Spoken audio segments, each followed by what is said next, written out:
Hi, everyone. So once again, welcome to the Intentional Student Network.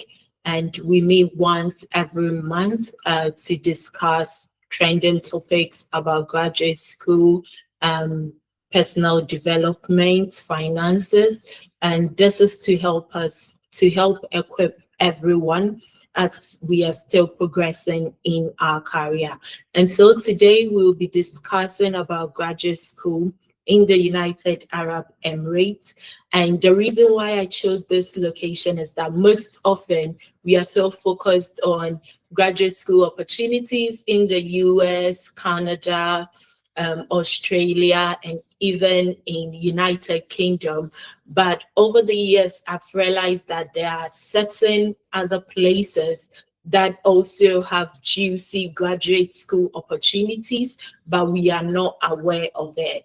And so today we have the freshest doctor in town that will be taking us through this workshop process, showing us how we apply for graduate school in the United Arab Emirates, scholarship opportunities, and other opportunities that are available schooling in that environment.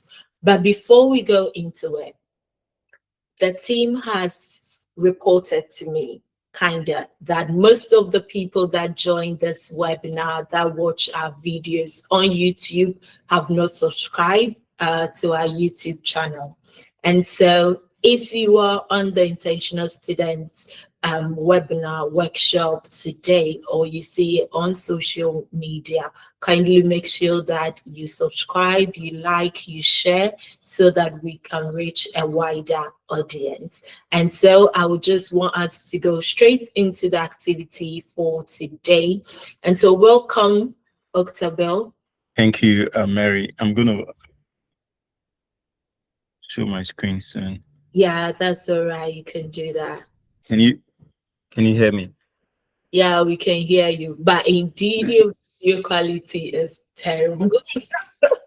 Yeah, my video quality is terrible, right? Yeah. Mm. But it's all good. And so right now, everyone, that's Octabel Adams, and he graduated from Khalifa University. So as you can see in the background, he's showing off. Yeah. And so I would like him to introduce himself, the work he does, and what his field of interest are. Okay, thank you, Mary, for giving me the platform to. Can you hear me clear? I should speak loudly. Yeah, we can. Yeah. Okay. Good. So I'll first of all share my screen and to, um, to-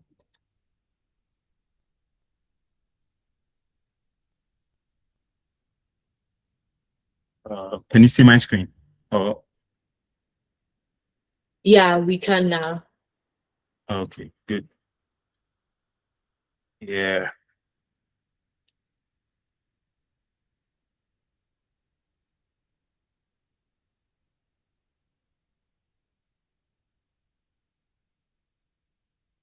Yeah, I think it's better now. yeah, So I'll first of all, my name is Adam Utabo, or Dr. Adam Utabo. I just recently graduated with a PhD in material science and engineering, and I'm honored to be part of this platform and to tell the audience about graduate school opportunities in the UAE. So you can see from my first slide here, and I don't know why it's also facing some technical issues. Okay, good. So basically about me, as I said earlier, I'm Dr. Adam Utabo, and basically my research is mainly about additive manufacturing. That's 3D printing of multifunctional ceramics. And sometimes we do polymers too. So I graduated with a PhD in material science and engineering, and I did my bachelor's in Ghana. I did materials engineering in Ghana. We call it materials engineering, not science. And so my research is mainly focused on 3D printing of polymer-derived ceramics. So we print polymers, and we're able to transform into a ceramic, which is it's very unique in that firm or in that perspective. And also we try to improve the electrical, thermal, and mechanical properties by adding nanofillets. It could be graphene, it could be tungsten sulfide, it could be a magazine. I don't know if the audience are familiar with material science or mechanical engineering or stuff. Yeah. No, So the audience is all mixed up. okay, it's mixed up. Yeah. So basically, what Yeah. I'm showing here, down here, is what we 3D print. What you see here, we call it lattice structures or architecture structures.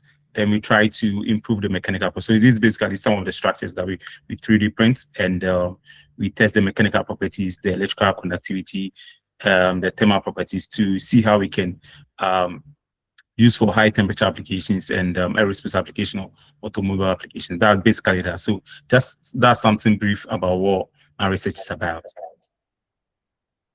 So moving on, when you talk about the UAE, a lot of people talk about Dubai, but the UAE is not only about Dubai. It consists of 7 emirates. So it's like 7 provinces or 7 regions. In Ghana, you say 16 regions, right? So these 16 regions, or the 7 emirates, is what we have Abu Dhabi. Abu Dhabi is the biggest of all, and it's the capital. But most of you know Dubai. Dubai is not the capital of United Arab Emirates. You can see from the map here, if you can see it clearly, from the map, you can see that Abu Dhabi, it has the largest land size. So that's the capital of United Arab Emirates. And we have Dubai here, and we have other Emirates, which most of you have not heard of, like Ajman, you have Omar Queen, Ras Al Khaimah, you have Fujairah. So this, and you have Sharjah. So this basically all the regions or the province that form United Arab Emirates, or the Emirates, Emirate that come together. So they came together to form United Arab Emirates. So they are 7 in number. You get it. So all these Emirates have universities or institutions that you can pursue undergraduate or graduate school. So most of them are basically in Dubai, because Dubai is a tourist city, and it has a lot of business activities going on, and there are a lot of universities also over there. And my university is in Abu Dhabi, the capital. So for this workshop, we'll look at 4 key things to look out for, or 4 things to check, to cross on your list when applying for graduate school in the UAE. So first of all, you need to know which program. So the first one you have to look at is the program, the right program you want to apply. If you're in the sciences or in engineering, which universities, like my university, we don't do arts. Excuse me, we don't do arts. We don't do the social sciences. We don't do those. It's basically, excuse me, we basically science and engineering and medicine. These are the 3 colleges we have, or the faculties we have. We have the engineering, the sciences, and the medicine. So you need to know which program you want to pursue, and which university you are looking out for. Another thing is the document, or the document you need to have before applying. We're going to look at that. And another thing is that the scholarship opportunities. Are there any scholarship, or you want to pay? You want to pay for the fees, or what? It's also available. But most universities here have some form of funding or scholarship opportunities for international students. And the focus is going to be on Khalifa University, because that's the school I attended, or I just completed. So for the other universities, I'd have less information about it. But for Khalifa University, I've been through the university for 4 years, so I can speak boldly about it. So just some so little information about the landscape of higher education in United Arab Emirates. As you look at Abu Dhabi, per my research, we have like 14. It could be more, it could be less, but most of the key or the top universities you can find in Abu Dhabi. We have the Khalifa University, United Arab Emirates University, NYU Abu Dhabi. So if you look at New York University in New York, which is in US, there's another branch in Abu Dhabi. I think there's one also in Shanghai or somewhere in China or somewhere. Yeah, so they have different branches in different countries. So NYU has different branches. There's one in Abu Dhabi, which also provides scholarship for undergraduate students. And I know a couple of students there, especially those who did the science and maths. Yeah, some of those students they have their schooling there. They're on fully funded scholarship for undergraduate students. It's also available, and we have scholarship fund for graduate students too. And we have one university which is very close to where I'm living, but I came to visit my friend this weekend, so I'm not there. So that is Mohammed bin Zayed University of Artificial Intelligence, which is a very good university. It fully focuses on AI. So we'll only talk about Khalifa University and maybe a little bit of Mohammed bin Zayed University of Artificial Intelligence because it's close to where I live. It's just less than a minute's walk. We live in their compound.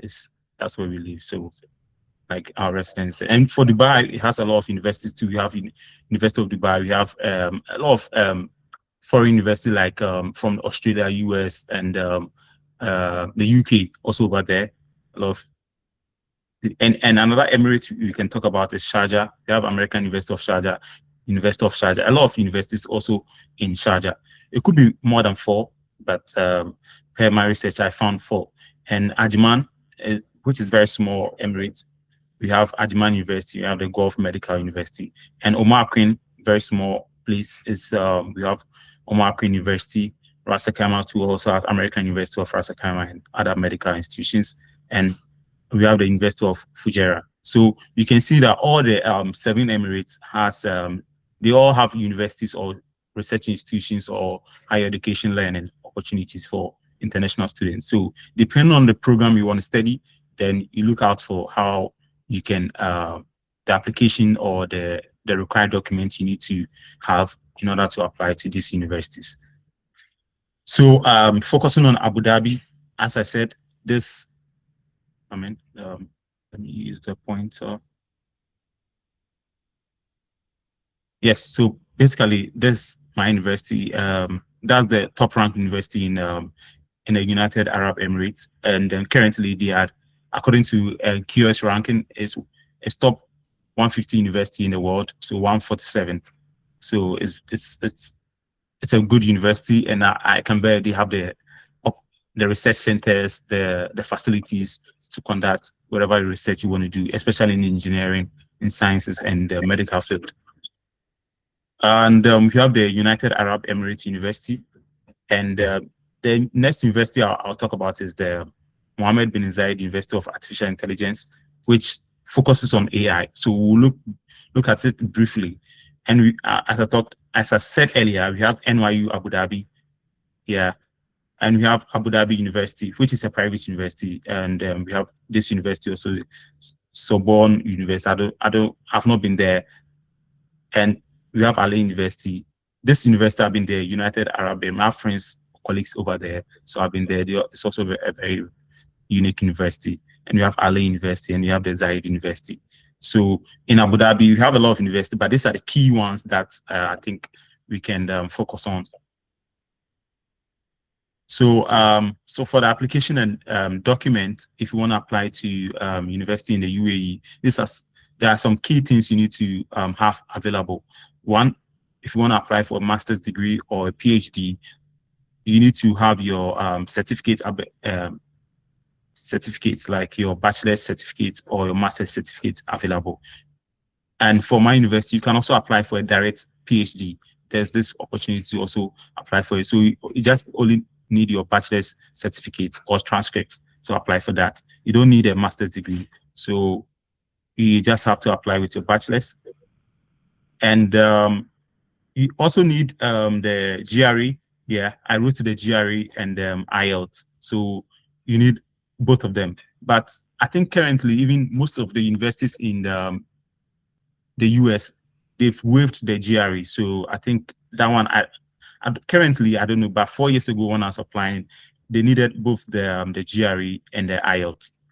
And for especially for Ghanaians today, we said, oh, I did my learning or studying in an English speaking country like maybe Ghana. Ghana is an English speaking country. So you already have a proficiency letter. Even though you have a proficiency letter, they still require the IELTS. So you need to have an IELTS or TOEFL. It's very necessary. It's like it's key for your application. So you need to also factor that in. And for the GRE too, you need it. But currently, I think once some few students who came recently, they said I think the GRE was waived for them. It was waived, so I think they did not need to. They don't have to write it. They did not have to submit or present that during the application. But the IELTS was compulsory, so bear in mind that. And we have the Ministry of Education equivalent certificate. During the application process, you don't need this document, but bear in mind that if you're offered admission or a scholarship, you need to do the attestation of your document, your certificate and transcript, and you need to get this equivalent certificate from the Ministry of Education when you arrive in the UAE. I think maybe in the first semester. So that's one document you need to get. But during the submission of your application, you don't need this document. But we'll go on the website to check all the documents out. So there's no need to worry for now.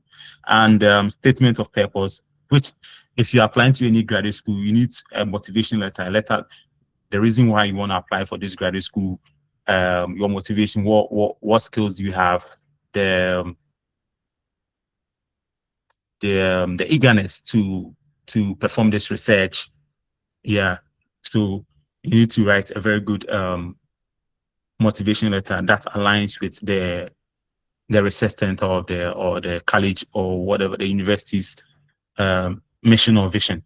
I think one thing you all know is your CV. You need a very well written CV, and your references. That's your recommendation letters, and maybe a passport copy during your submission, like and a photocopy, like a passport size photo. Yeah. So we'll also walk through the checklist just to also emphasize on something. As I said earlier, you needed your bachelor certificate, the master's certificate is key. Your transcript showing your grades. This one is not needed for now until you are offered a scholarship or admission. Thought I had a pointer, sorry. Yes. Don't know why it's still not working. Yes. Okay. So the MOE equivalent certificate is not needed during the application stage. And the English score, that's the English proficiency you need for the IELTS, you need above 6.5, and the TOEFL, you need greater than 91. Yeah. For the GRE, normally 150 for the quantitative is okay. Yeah. As I said earlier, you can go in with a bachelor's certificate or straight PhD with a bachelor's certificate. I said earlier, your CV, a statement of purpose, a research statement. Yeah, that's also we will delve more into that. 2 reference letters and a passport size photo with a white background, a valid passport, and I think most of it. This one is needed for those who are already residing in the UAE. You see, so those who did their high school or the bachelor's in the UAE, you just need an Emirates ID. That's like your resident permit. Yeah, and your application fee of 200 dirham. So the currency here is we call it dirham. So basically, it's if you convert, it's like 55 USD. Yeah, and when you are shortlisted for an interview, you need to come with your A game, present to the professors that you are well equipped for graduate school. I think we can also talk about the interviews. So before I move further, I think I have to look. We can go to California University website and look at what we can do if we are trying to apply. I don't know why they. Okay, yeah. Can you see my screen or? Yes. Hello. Okay, good. So this is the California University website. Oh no, it's still on your PowerPoint. So It's we still are on the not PowerPoint. seeing, yeah. Okay. Can you see the California University website? No. No. Really? Yeah. Okay. I think I have to go back. I think today everything looks like. The price we pay for Yeah. Okay, let me stop sharing so that I'll share that one alone. I'm coming back with that.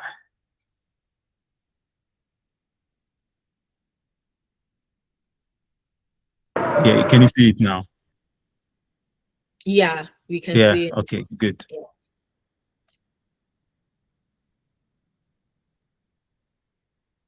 Okay, good. Try. If you have a question, can you jot it down and then at the end we take all those questions? Okay. Or Or maybe do if you you have a want to question now, make me, the I want question? anyone, if maybe you have a question now, we can maybe you might forget you want to Oh, ask the okay, question cool. now. It's good to answer it now before maybe you forget. Yeah, so that we move on. No, actually, I wasn't having a question. I wanted to assist him to share his screen. Oh, okay, sure. Come Thank again? you so much. So he wanted to help you share your screen, like suggest Ah, stuff. okay. But Yeah, it's okay, it's fine now, right? yeah. Now we can Okay, see. good. Yeah, Okay, so if you go to California University, let's assume maybe you're in engineering, you're in the sciences, and you want to apply to California University. Maybe you just finish your bachelor's, you want to do a master's or a PhD. It's fine. So maybe come here. So you go to first thing you need to go to admissions, and you go to, because you already had your bachelor's degree in Ghana or any other university in the world, you can go to straight to postgraduate admissions. Just go there. Yeah. So this is the interface. So first of all, you need to currently admission for fall 2020 is closed. I think we do fall and spring semester. So soon they'll open the admission for spring 2027. So I think maybe in next month or somewhere in September, yeah, for a January intake. So if you want to apply, you can come here. I think the link will be open. So, but currently, I can't do any application. I can run it through because the the link is closed. You can see from here. It's stated that the for 2025 everything is closed. Admission is closed, but we can still run through so that we know what documents we need, how we can prepare ourselves if we want to apply to California University. Yeah. So let's assume I want. Okay, before getting to admission, I think maybe let's have this idea that okay, I want to apply to maybe mechanical engineering because that was my department. Mechanical engineering has two programs. We have material science and engineering and mechanical engineering. So you need to first of all go to the colleges. You can see from here. I don't know if you can see. yeah. Yeah, okay. So these are the colleges: College of Engineering and Physical Science, College of Computing and Mathematical Science, and College of Medicine and Health Science. So I'm an engineering student. I want to apply to an engineering program, maybe PhD in mechanical engineering. Yeah. So you go to the the college, you look at the department. Okay, which courses are available? Okay, where is it? So if you go to the engineering college, you can see the departments, aerospace engineering. So my co-supervisor is from aerospace engineering. And we have chemical and petroleum. If I'm from chemical engineering, you can go here and check which research they are doing, if it's aligned with your interest, which is if it's in your interest, you can move forward with that. We have chemistry, we have civil and environmental engineering, earth sciences, electrical engineering, management science and engineering, mechanical and nuclear engineering, and we have the physics. So I want to go into mechanical, so I come here. and check. So from here, you can see, okay, before that, you have to look at the professors, which kind of research are they doing? So it's advisable to have maybe a supervisor to apply. Like most people apply to the US or most school, they email the supervisor, but it is not compulsory. Whether you have a response from a supervisor or not, it's not compulsory to have a response from a professor before you apply. You get it? So it's the school who is providing the scholarship. It's not the professors. It's quite different from the US system. So you need to, if you email the supervisor and he replies, it's a good thing. You can add that to your statement of purpose that, oh, you want to work with this professor and his research interest aligns with what you want to do and stuff. But if you don't get any response and you still want to apply because you like his research, you can go ahead and apply. You get it? So it's not compulsory to have a supervisor before, because our system is different. When you come in the first year, you don't start your research immediately. You just do some courses. I think maybe 4 or 3 courses in the first semester. At the end of the first semester, then the second semester, that's when they present the list of projects available from different professors. So you have to choose 3 professors. When you choose 3 professors, at the end of the day, they'll give you maybe your first choice or second choice. They decide. You get it. So you have the opportunity to go and speak to the professors you want to work with. When you speak with them, then you submit your it's online based, not like you want to it's paperwork. No, you submit it online that, oh, you want to work with professor this and this because of this and this and this. Then at the end of the day, when you come the second semester, the spring semester, you will be given the project you prefer. So it's not compulsory to have a supervisor before applying. But if you have one, it's a plus for your application. So when you go to mechanical department, you can see that you have a lot of professors here. There are a lot, because our school, there are a lot of professors in the school. So for me, assuming I can use myself as an example. When I came here, I went through all the professors one after the other, like this professor like this. He works in additive manufacturing. So that's what I want to work on. So we have Professor Zaki here. You can go through what he does. He said operating solid mechanics, advanced materials, focusing on fatigue analysis, additive manufacturing, shift memory alloy. That's what I did in my master's. You get it? Similar to what I did in my master's. So through that, you can get his email address from here, copy it, and send an email that, oh, this and this and that. You want to work with him. If he replies, fine. If he doesn't reply, no problem. If you still want to apply to the university, go ahead and apply. It's not like a compulsory. So what our advice is, you just have to go through all the professors here. So for me, I work with this professor, he's Dr. Andres Schaefer. So this is his page. I went through it and I read his profile. And I noticed that, oh, this man also works on additive manufacturing. He works on something related to material science. So I went through it. Oh, this is the school he attended. I attended Oxford. He did this and that. So when you come down here, you can see that, oh, this is what he does. He does a multifunctional polymer derived ceramic. So he's my supervisor. That's why you have it on the website. Back then, it was not there. You can see his postdocs, his research associate. You can see his PhDs. You can see my name right there. So that is how it is. You just have to go through all the professors, their profile, and see which one suits your interest. Then email him or use him to write your statement of purpose that, oh, this professor's research interest aligns with what you want to work on in your PhD or your master's. So that's how it is. You can go through a couple of them. So from there, when you identify a professor, so for me, let's assume I identified this professor, Dr. Andre Schaefer. Good.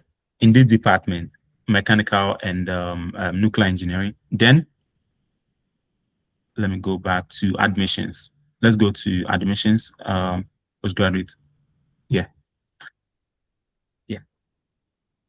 So from here, you can check the admission requirements once again. Now, so for masters, you can see you need to complete a bachelor's degree, and they stated the GPA requirement should be 3 out of 4, so greater than that should be 3. Excuse me. Then you, as I said, you need IELTS, which is should have 6.5 and above, and 2 reference letters, and also a statement of purpose. So your motivation for applying to this graduate school, the reasons, and maybe the skills you are bringing about, their interest and stuff. You already know your statement of purpose. And when you are successful, I think when your application goes through and is successful, that's when they call you for an interview. So for PhD, you need we have 2 entry. The regular PhD, you already have a master's degree or a direct PhD. So you can see the difference here. For someone with a master's degree, you need a GPA of 3 out of 4 and above. That means 3, it can be 3.7, it can be 3.5, it can be 3.2. But for the direct, yours should be, the minimum should be 3.5. So it should be 3.5 and above. Then we have GRE requirements, a minimum of 154, especially for the quantitative. Yeah. And we have the IELTS 6.5 and above. Yeah. So I think it stated here that the English exemptions from people from the US, UK, and Canada, Australia, and New Zealand. These are the original English speaking countries. Yeah. But I think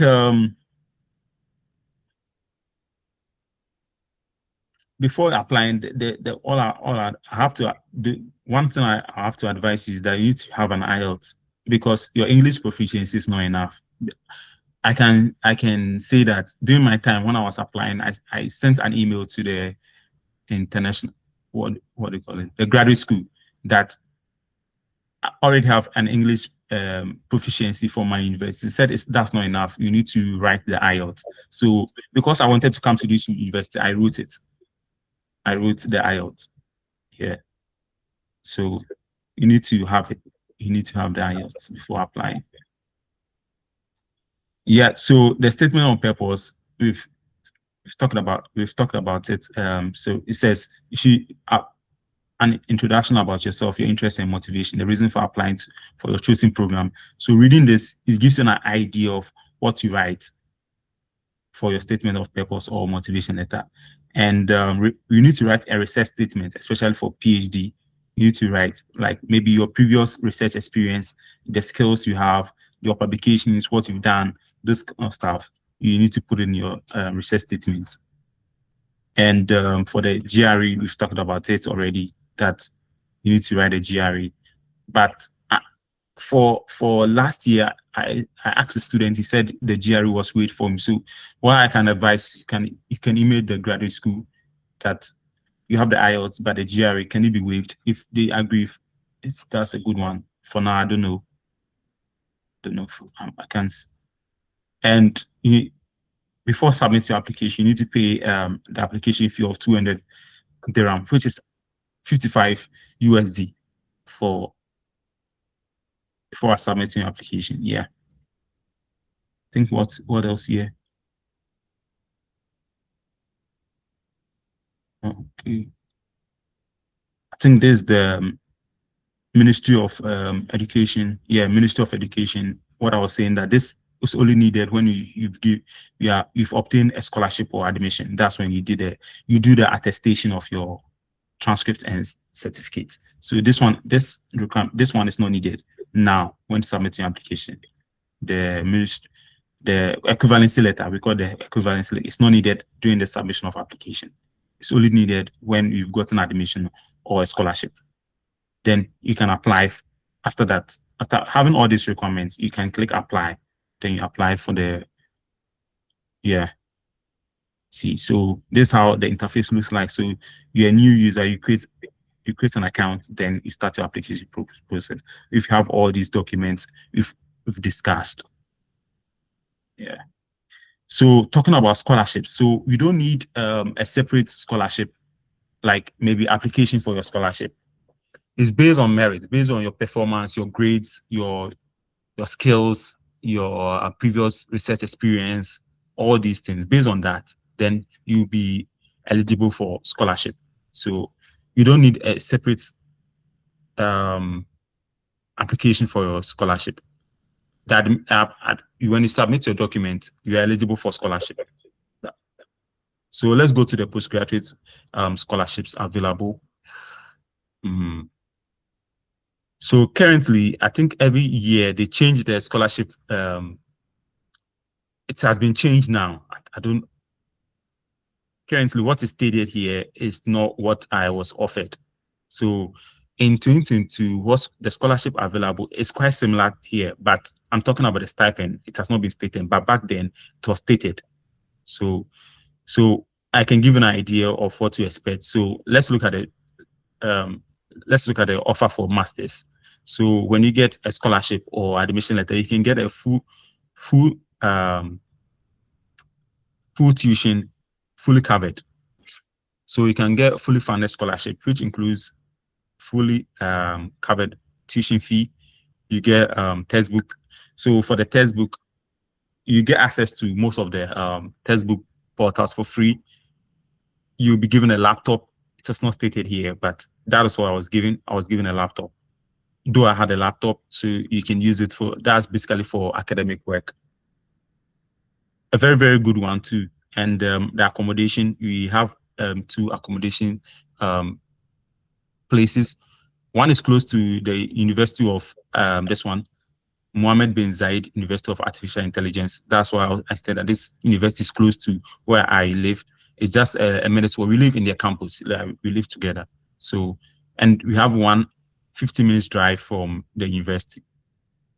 See, so we have medical insurance. We have the visa process. The application for the visa is given to you for free. They provide you the visa opportunity, and they give you travel flight from your home country. Like you are coming from Ghana, they give you the book your flight from Ghana to the UAE, so it's covered. And yeah. So I think it's a very good scholarship opportunity. So back in 2022, when I was there, when when I applied, I think the stipend was around 2,400 or something. Let me just convert it. I've forgotten. I think I know the amount, but let me do the. Was it for masters? Or... Yeah, masters. That's value based. That's that's good. Yeah, I think it's this the amount 2,200 USD. Yeah, around that time. Yeah. And I think, and so that's what is given with that. So one thing about the UAE is there's no income tax, so you get a full amount. There's no tax here. There's no income tax here. So, and even looking at the amount, that's huge. If you're getting 2,000 US for masters. Yeah, masters, that's the amount they give to masters. Back in 2022, for now, I think it's been increased or no, I don't know, because it's not stated, so I can't say what I don't know, because I didn't do my masters here. So for PhD, you also get the same thing, fully funded. Your tuition is covered, fully covered, and you have a monthly stipend. So when you convert that one to, it's around 3,200 USD. Yeah. Now I understand your lifestyle. Yeah. So, and you also get you get accommodation. The accommodation is also covered. Yeah. And you don't pay accommodation from your stipend. No, you don't pay. You don't pay. Guys, please go to UAE. I'm talking about 2022 when I came here. So now the scholarship has increased. Things have changed. They have different category of scholarships. So we can talk about those who came after 2020 to 2023. We have different scholarship opportunities for them too. But now I think the I think in 2026, you can see here, they've not stated it because maybe they want to change the new scholarship opportunity. They want to increase, or I don't know. They will never decrease, but surely increase. So I don't know. That is why it's not stated. But based on the new students who are currently in the school, this we can discuss that one too when we use the slides. So we have the medical insurance, we have a visa process, the opportunity to go for conferences, which is funded. Yeah. So through my during my PhD in 2024. Based on our research, I had opportunity to go to University of Manchester to do a research, which was fully covered. I didn't pay anything. The flight was covered, the accommodation was covered, everything was covered. So and the opportunity to do an internship. You can see international research internship. So I did an internship in Italy from September to January. Yeah, for that one, you get money from your stipend, and the flight is also covered. Yeah.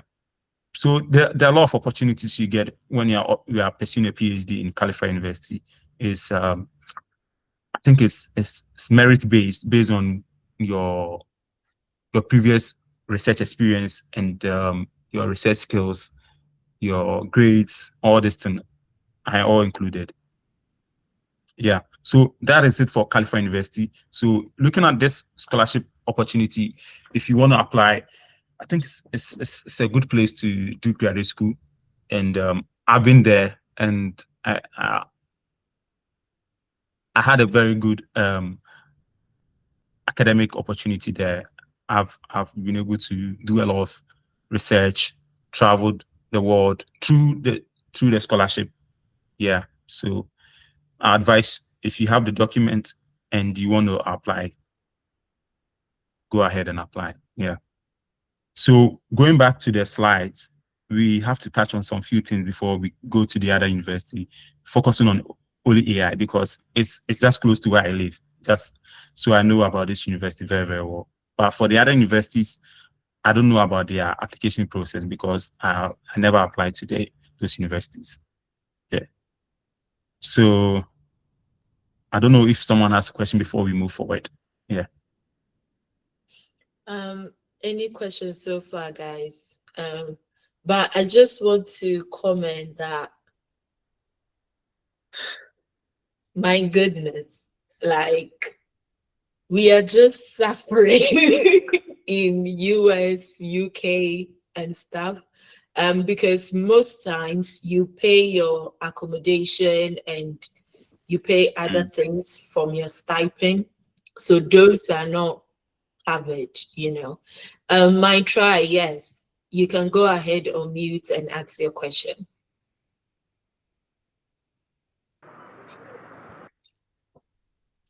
Hi, everyone. Actually, I am also a materials engineering graduate, and then I was thinking, if you are going to apply, is it advisable to apply for PhD direct, or you have to apply for the master's before the PhD?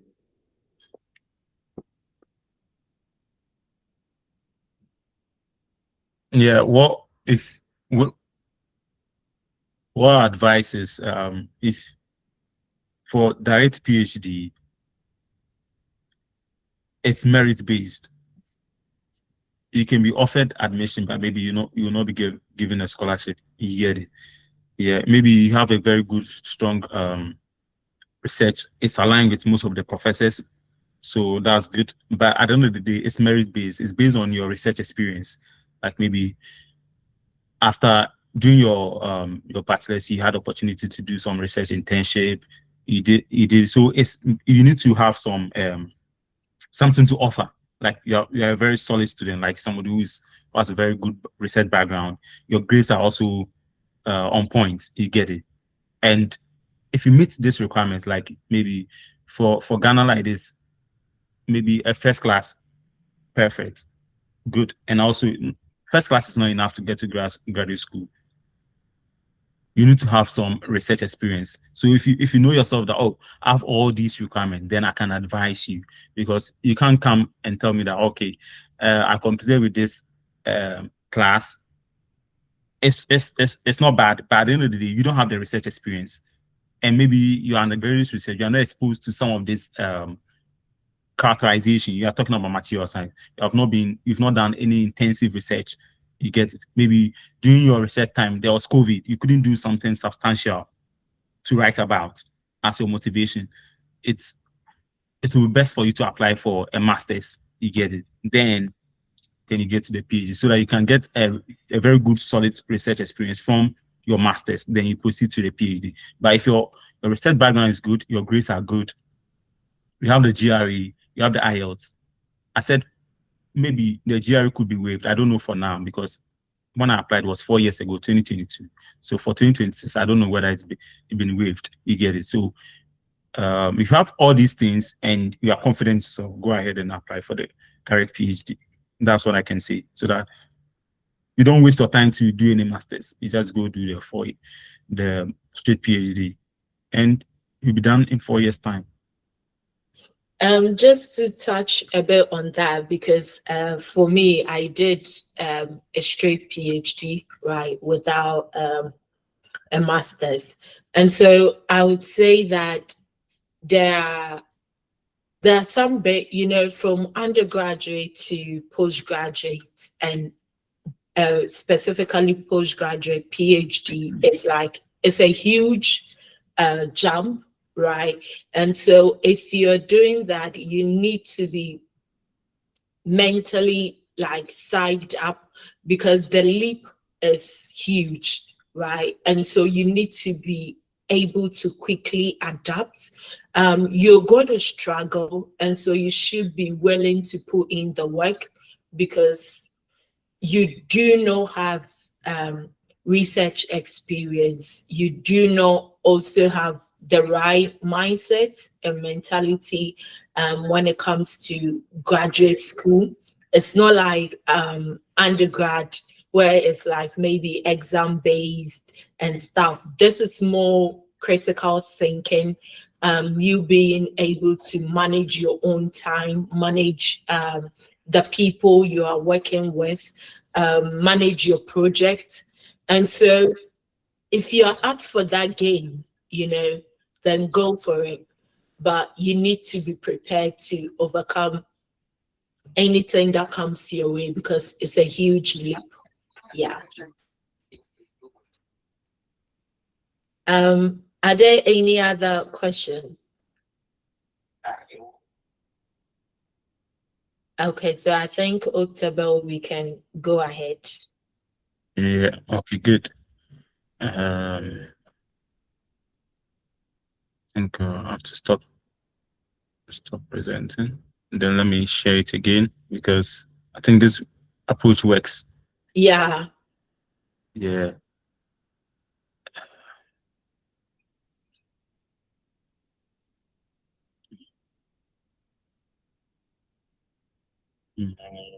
What is it? I'm even fine. I think this approach. Okay. Can you see my screen, or you can see it?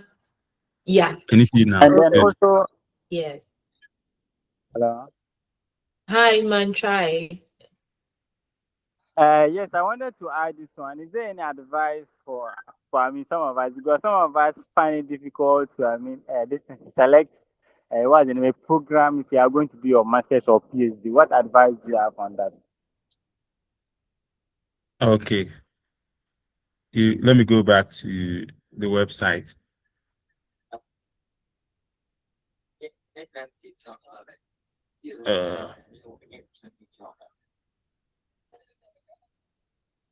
Can you see my screen, the website?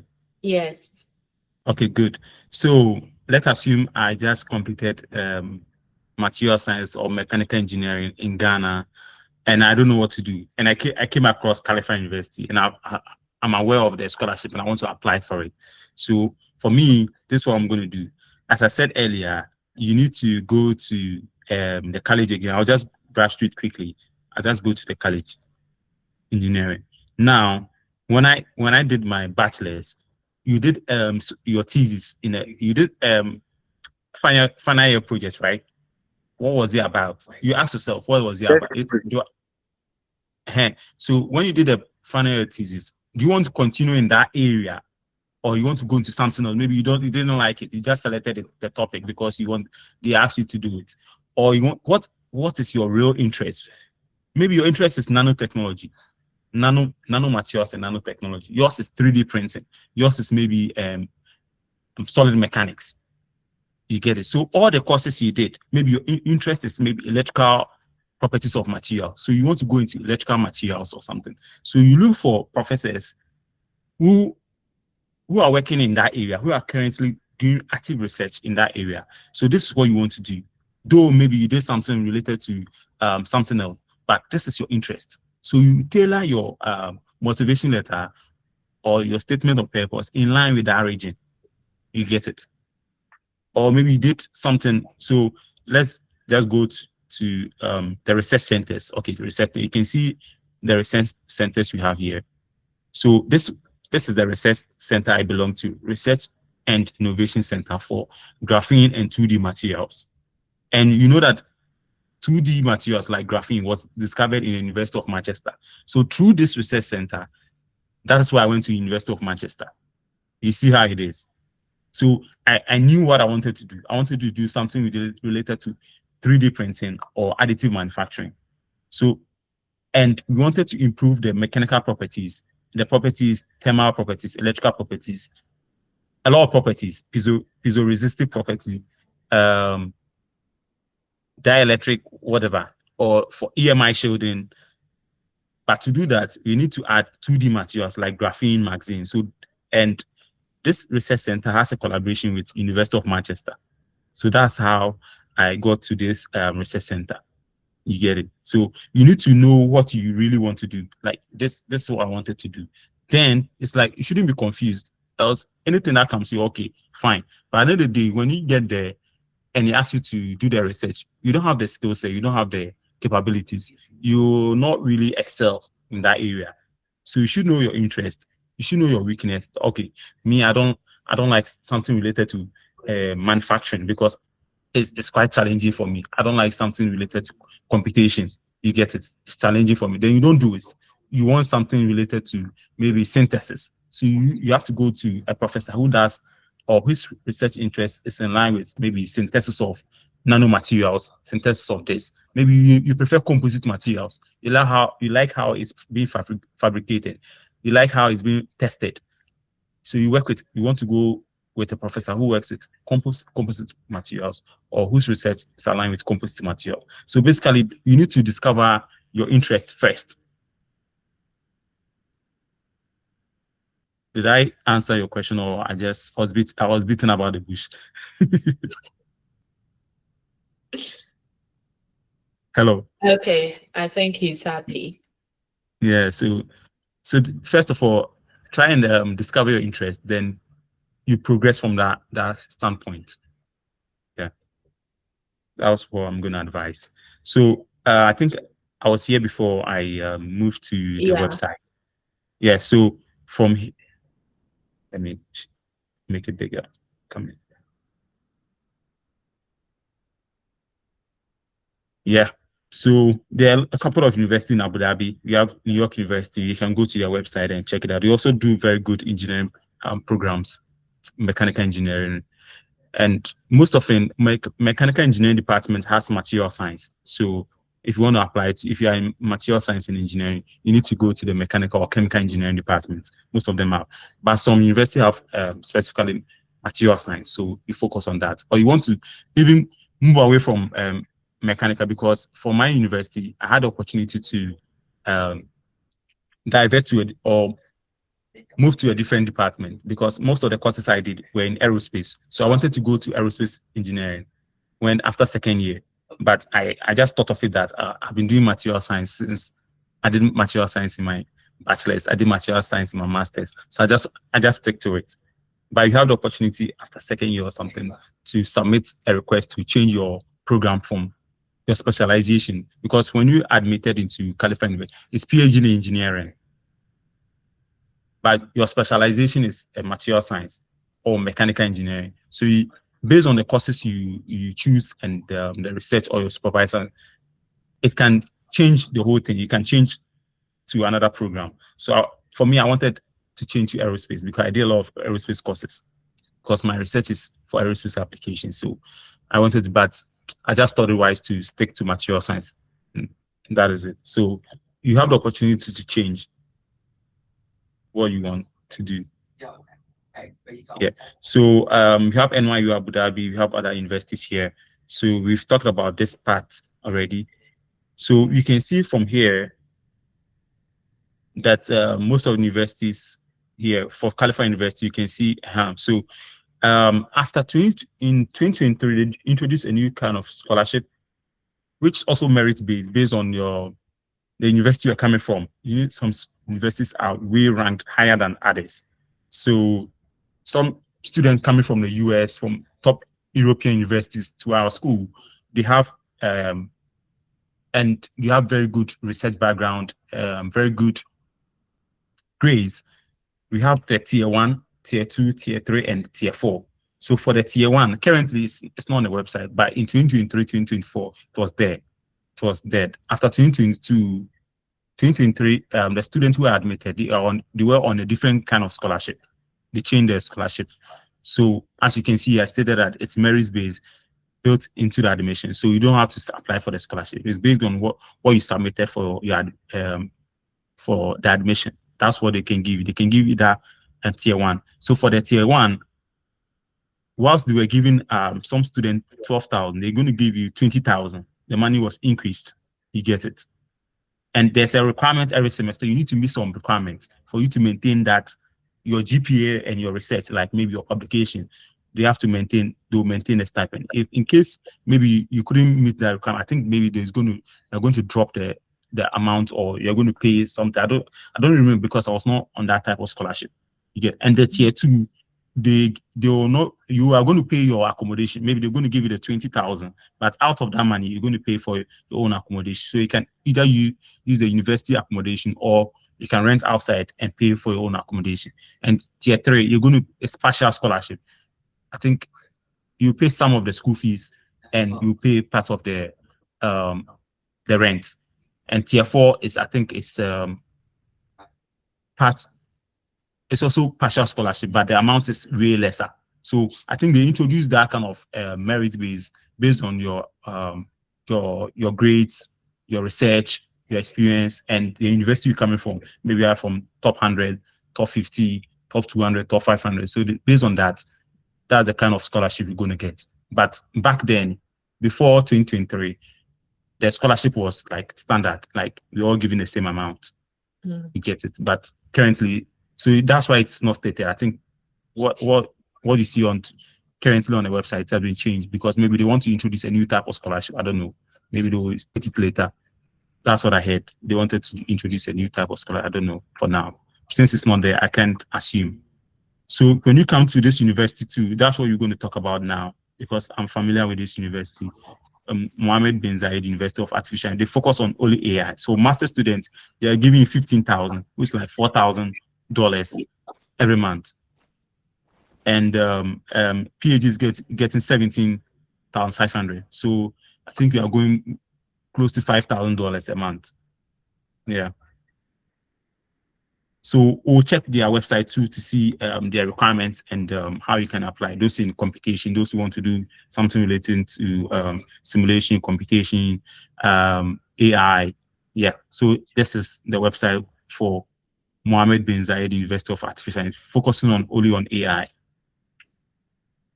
So from here, you can see the general requirements is similar to what you can see in California University.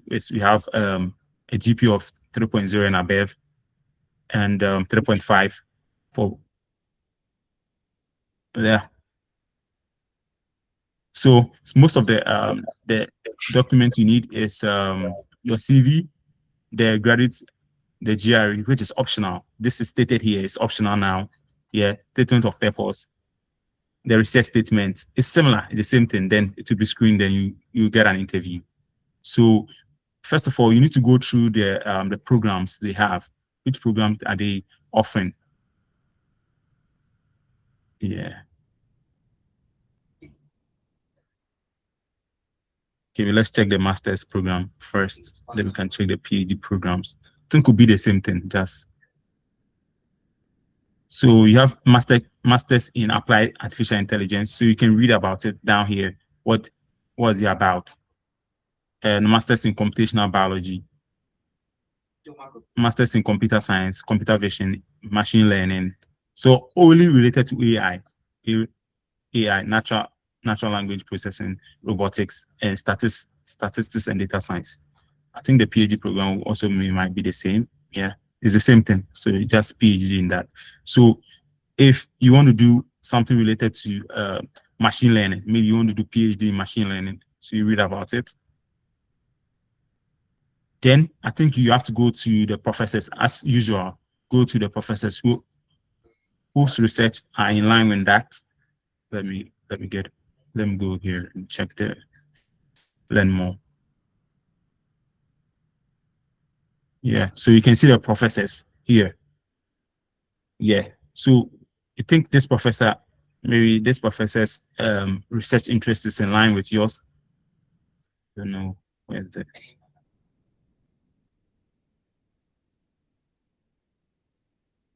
any of the professors. I think any of the professors' research interest is in line with yours. Then maybe you can send an email. Then if you get a reply, at least you built some connection with a professor, and then you use that to write your statement of purpose or your the motivation letter to apply for admission to this university.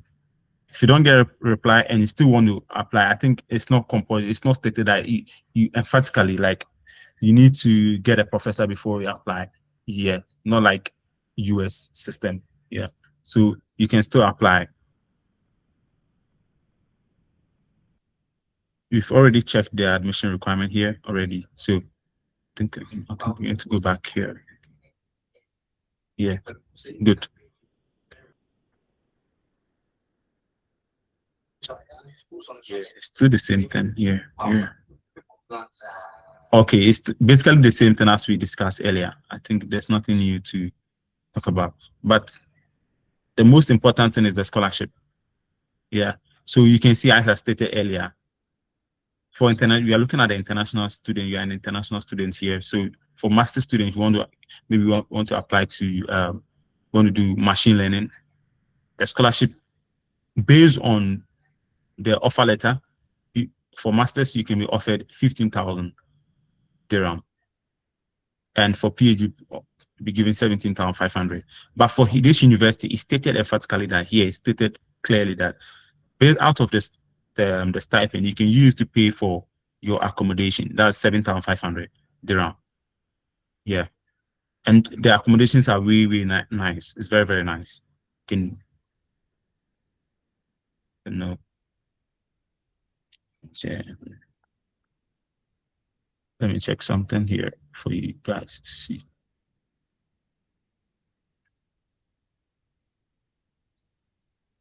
Yeah, so this part of the university, this part of the university, this where I lived, this where I live, and this how the accommodation looks like. But yeah, I think this is the real restriction. Yeah, this how it look like. I don't know if you guys can see it. Yeah. So this is the entrance of the university. Yeah. I just wanted to show you the accommodation. That's how they look like. Yeah. And I lived here. So this university, I'm familiar with them. Yeah. So I think they also pay very good amounts. So if you're into AI, you're into computer science, you're into computation, I think this is a very good university to apply to. It's more, the admission process is simpler too, because the GRE is waived, it's stated. So there's no need to write the GRE here. And the IELTS too, I think from Ghana or Nigeria or something, you don't need to write the G. You only need the English proficiency, which will be given to you by the school. Let's check it out. I think I saw it here. Yeah, you can see it here that all applicants whose first language is not English. So you can see the exemption here. It says English language proficiency waiver eligibility. Ghana, You can see Ghana clearly here. You can see Nigeria. I think Nigeria should be somewhere there. So for this country, from this university, you don't need to write it. From Ghana, people from Ghana, Nigeria, you already did your bachelor's in English, so you don't need to write. So you can go straight ahead and apply. You get it. So where's Nigeria? Yeah, Nigeria is also here. There's also Kenya here. So any country that speaks English, you can apply. So all these countries are excluded from the IELTS. So I think it's pretty the same as California University. The only thing is that California University, you have to write the IELTS. Yeah, it's compulsory. But here, you don't need it. So I advise people from the computer science, computer engineering, and you want to come to the UAE to apply to Mohammed bin Zayed University of Artificial Intelligence. It's also a very good university. Do you have UAE University? Yeah, I have some friends here. Yeah, it's also a very good university. And for other university, we have American University of Sharjah. We have Abu Dhabi University. We can also check this university too. NYU Abu Dhabi, if you're in engineering, you also, and even in science, they also do sciences and what they call arts. Arts.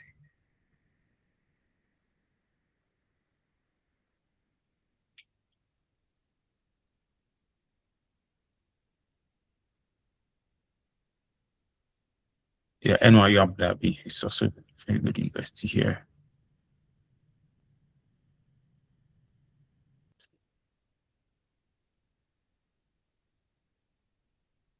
Yeah.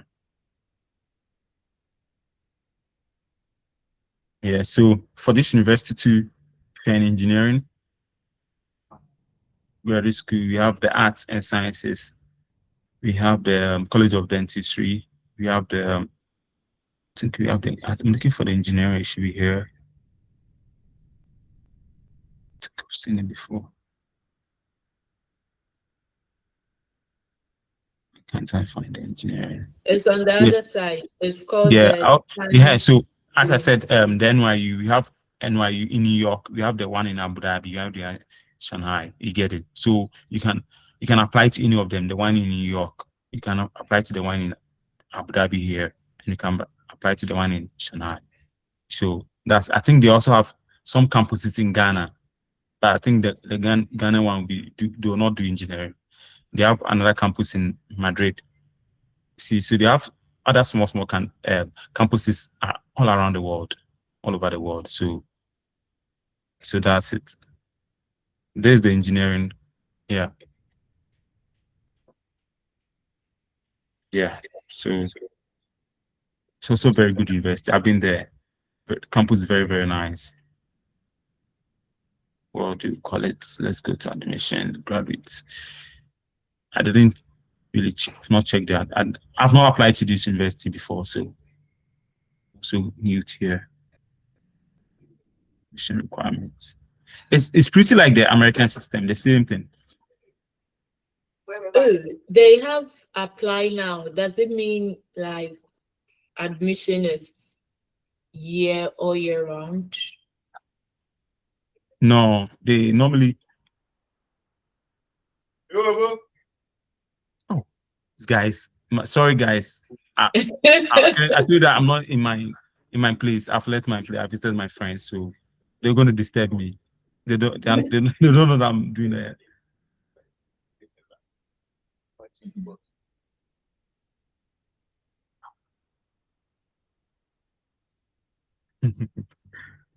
Sorry, guys. Yeah, it's part of it. If you're not at your place, that's what you're going to face. So yeah, it's a weekend, so it's normal. Normal. Oh, I'm looking for something, but I can't find it. You're Can you still looking see my for screen? Yeah, we can see your screen. Okay, good. So from here, you can see from here. Yeah. Okay. It's similar to what we've discussed, but the only thing is that The applications, if you've applied to a US university before, you know it's the same thing. It's like applying to NYU. Yes. Oh, okay. Application fee $90. It's the same thing. You need a personal essay. That's the statement of purpose. Yeah. Your CV or resume. Your transcript, basically the same. GRE, it's like applying to a university in the US. You see, now, you see, most universities now, GRE is not required for admission for graduates. You see, now it's waived. It's also waived here.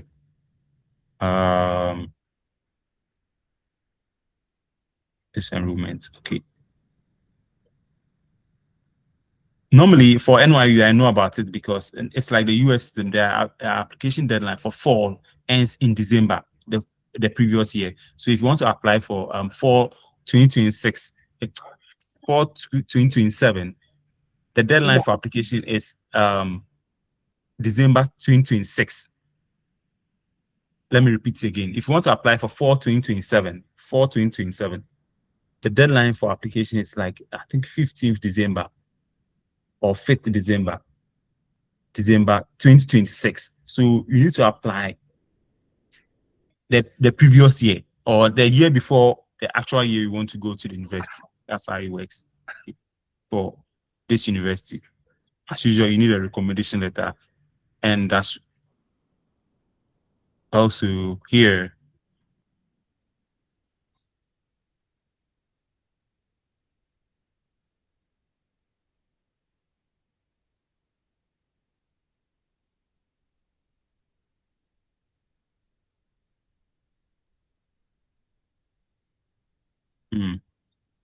From here, it looks like it's been changed. Okay, no, this for the IELTS only. This for the IELTS. To submit that IELTS, you can submit it later. I think I don't want to look for something which is different from other applications. That's what it's almost the same, pretty the same. Let's look for the scholarships. Scholarships should be here. Come in.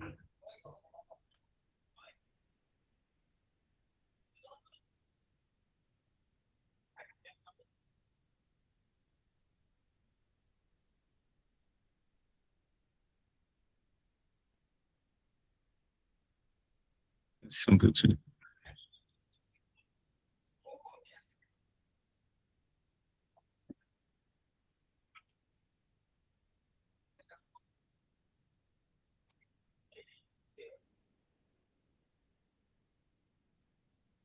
Yeah. So I think you don't need a separate application. It's based on merit. So based on that, but they have different scholarship opportunities also over here. So come here, let me go up again.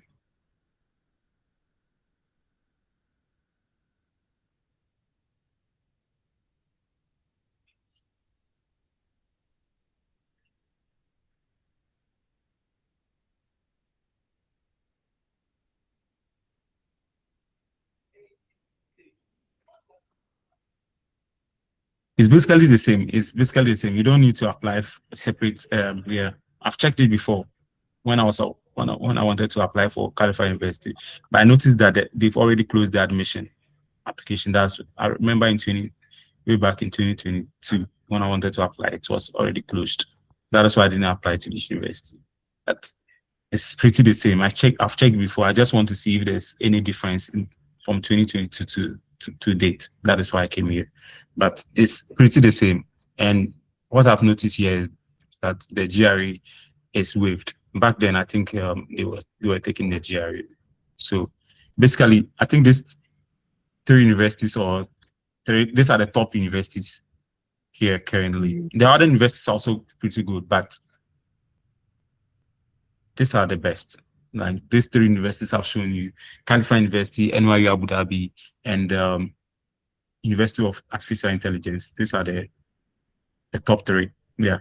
So I think if any of you are into sciences, but for NYU they do other like the arts, social science, they do all those things. But for California University, it's only sciences, medicine, and engineering. And for artificial intelligence, Mohammed bin Zayed University of Artificial Intelligence is focused on only AI, as you saw from the programs they are studying.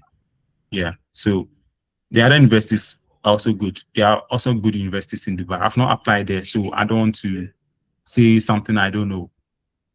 It's better to not to assume. Yeah. So, guys, can you see my screen or Yeah, can you we see can. Okay. So, just something to note before we end the presentation. First of all, you need to reach out to a potential supervisor. And as I stated earlier, it's not like the US system. If you get a, a reply, good news. But if you don't get a reply and you still want to apply for the program, I advise you to apply. Maybe you might miss the scholarship because you thought you didn't get any reply from a supervisor, because it's not required for you to get a supervisor before applying. So that's one thing to know. But for the US application, most of it, you need to have a supervisor before you apply. You get it.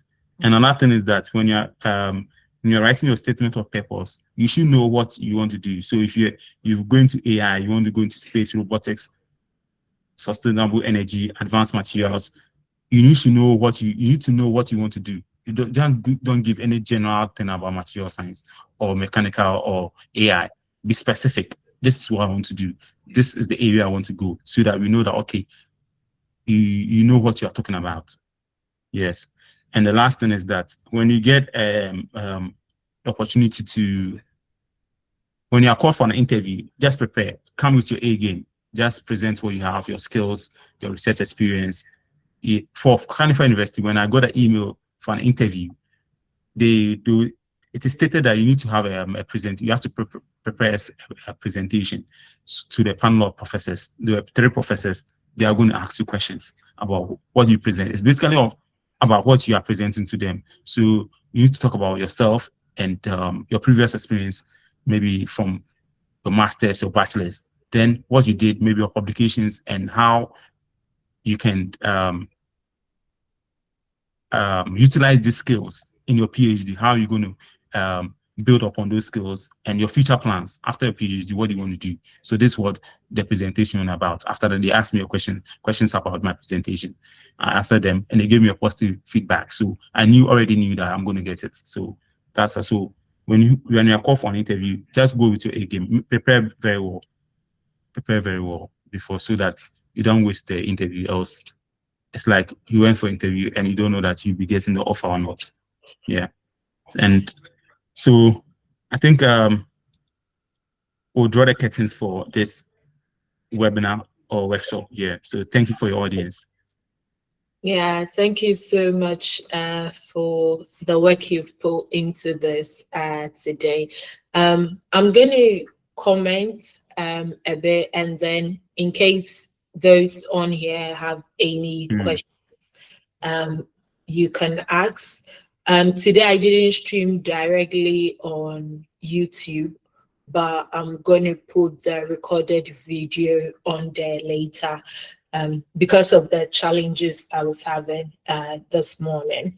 But you mentioned admission fee also for Khalifa. There was a bit that is it refundable or no? No. Most admission fee is not refundable. But during my time, admission in 2022, there was no admission fee. Oh, okay. So I think maybe they just introduced it this year or last year. You get it. So when I was going through the website, and I also noticed, oh wow, they just introduced it. So I think every year since change, they are changing things. So yeah, you need to just also update yourself on what the admission process is. So I also went to the website, and I also identified that, or I noticed that they introduced admission fee. But back then it was free. There was no admission fee. So and every school I've applied to, which you need to pay admission fee. If whether you get an admission or not, it's not refundable. So you need to know that when you are paying the amount, you need to put in your A game during your application, so that at the end of the day, either you get admission, or maybe even if you don't get a scholar, at least it's worth your money. You get it, at least, yes. So that's what I advise. because the money is not refundable. And converting this USD into, if you're from Ghana, you know that converting the Ghana cedis to dollars is a lot of money. Yeah, it's a lot of money. So let's worth it. Yeah. Okay. And another thing I want to touch on is how organized the website is. And I like the fact that you have details about the professor, like their email, even their number, for you to call. And you can also see the PhD students under them, the postdoc. And so what it means is that even before you get in touch with the professor, you can track down the postgrad, you can track down the... send them an email. Yeah, send them an email, or even connect with them on LinkedIn and be like, oh, I'm thinking of doing this, but before I put in, I want to have a chat for you to know, like, how does the professor work? How does working with you feel like? So I think it's a really good thing that you have all those information that you can make use of. And I also like the fact that they tell you what to do at every stage of the application process, which makes it a bit similar to what we did last month for China. So they tell you like how to structure your statement of purpose, start with the introduction about yourself, add this. So it's like they've broken down all the paragraphs you have to write for you. And so you just have to put in your effort and then you are through. And the stipend is also good and juicy, you know. So yeah, I feel like if you're on here, if you see this video and you are interested in graduate school, also explore the United Arab Emirates and see the opportunities available for you over there. Are there any questions so far?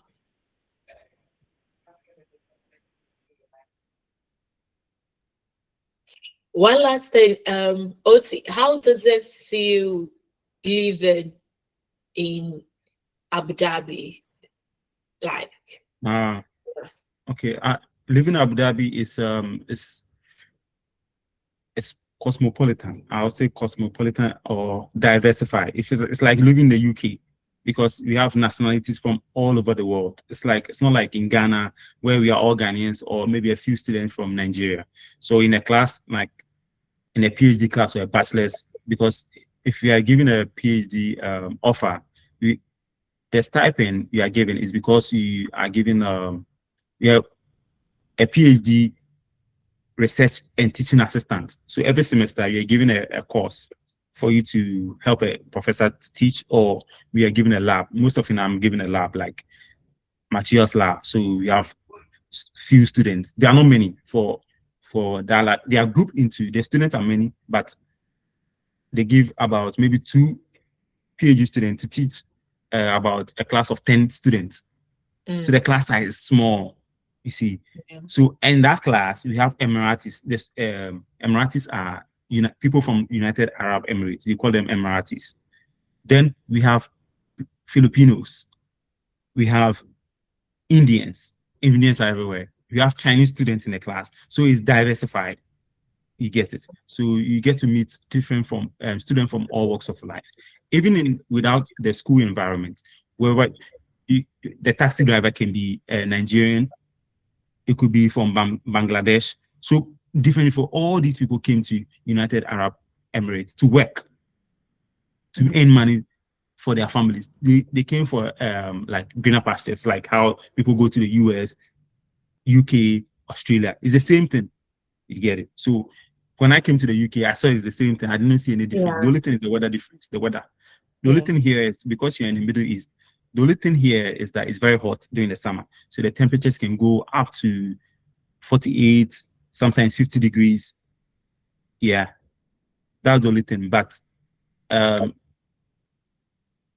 during from ending of October, or ending of September, or maybe it's probably October, the temperatures drop. December, perfect. November, perfect. Till somewhere March or ending of April, that's when the temperature starts to increase again. So the only thing that is worrying or something that's different is the temperature here is very, very hot, because which is usual. We're in the desert, we're in the Middle East, so we expect that temperatures. But one unique thing is that every place is air conditioned, because my school like this, if you can see from the background, everything is indoor. We have the basketball on the top floor, the gym, everything is indoor. So you don't need to work in the sun. Everything is indoor. You get it. So there's air conditioning everywhere. The bus stops, the air conditions at the bus stop, because the place is hot. So it makes life easier and convenient. And there are a lot of activities, like fun activities, a lot, uncountable. So if you're tired of research, you want to have fun, perfect.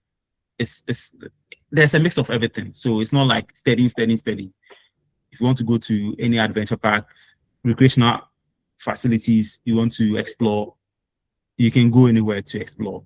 Yeah, so it makes living in the UAE very lovely, to put it that way. Yeah. Someone raised the hand. Yeah, balancing. Can Yeah. you ask?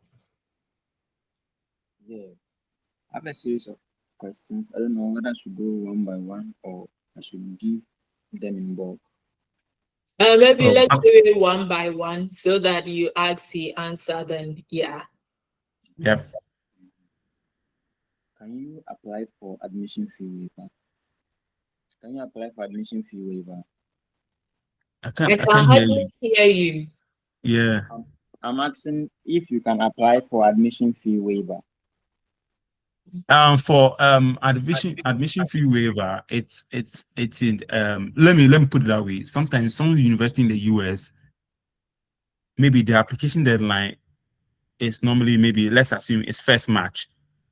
They can state on their website that those who apply before maybe December or January, maybe the actual deadline is 1st March. Just an example I'm doing, because I also apply to some universities in different countries. So they can also provide a department. Sometimes the department, sometimes not the whole university, which is providing the department, maybe applying to and maybe University of Manchester or University of Michigan.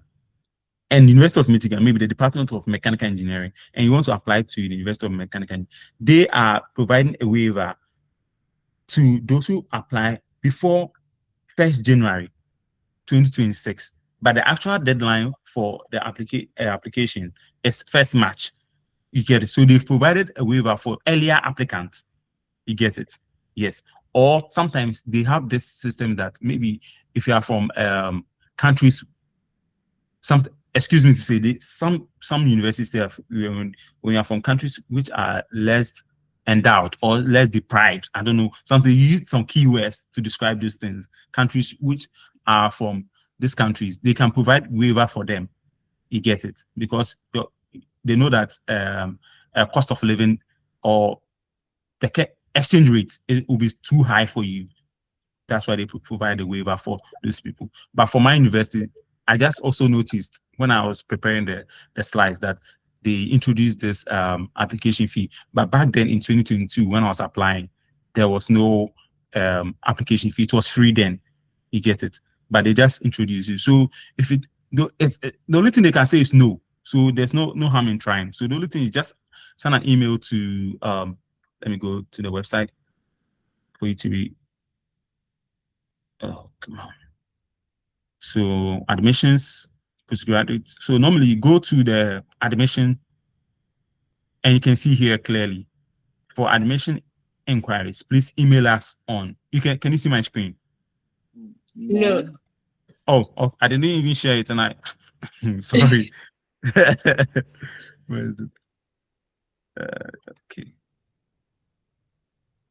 Yeah.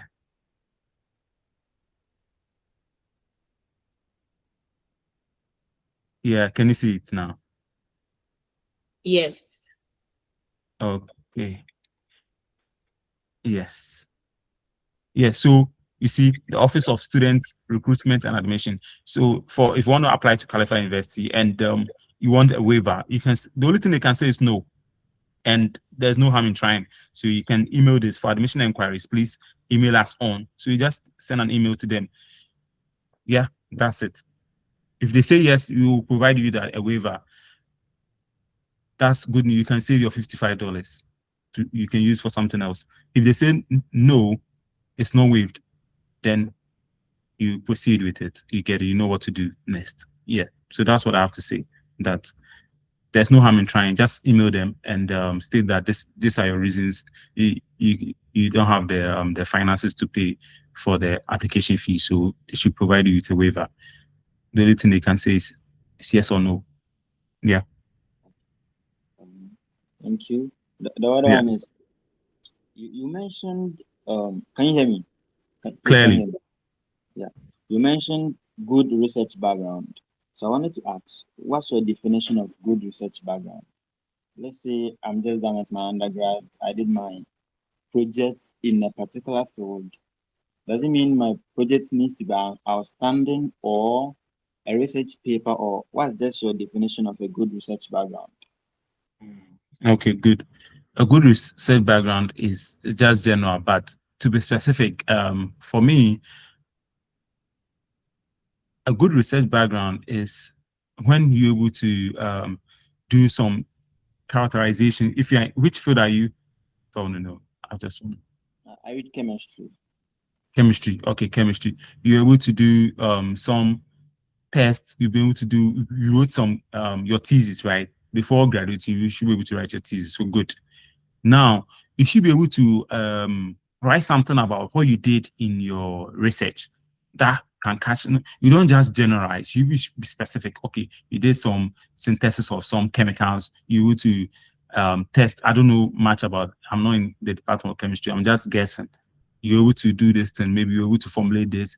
You synthesize a particular material.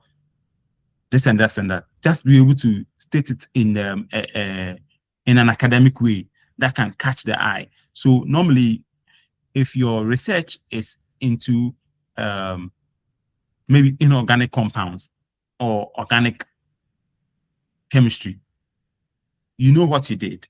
You should be able to express yourself in a way that aligns. So that's why normally I tell you to go to the professors, the faculty or the professors, their page, and look at which one you want to work with, the one whose interest is aligned with yours.